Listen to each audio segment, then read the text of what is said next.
Это у нас мечеть, которая находится в башенном комплексе Лялах. Мечеть.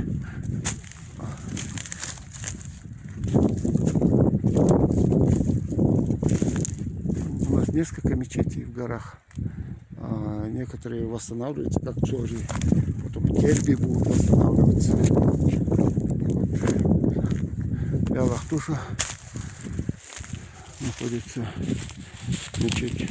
Довольно большой.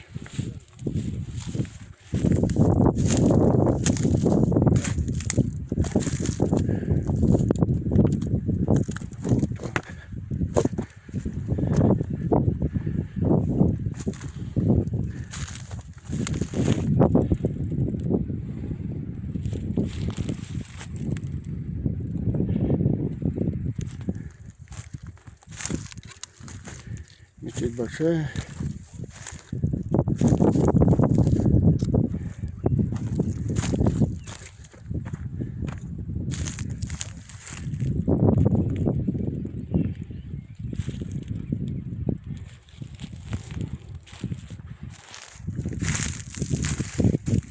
Вот у нас эти башни, красавицы, боевые башни.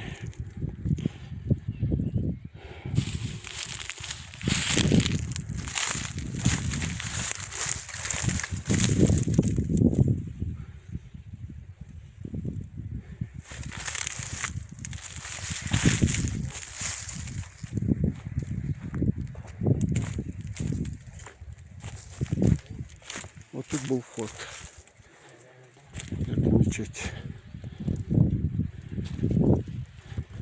Вот тут стены, то, что сохранились.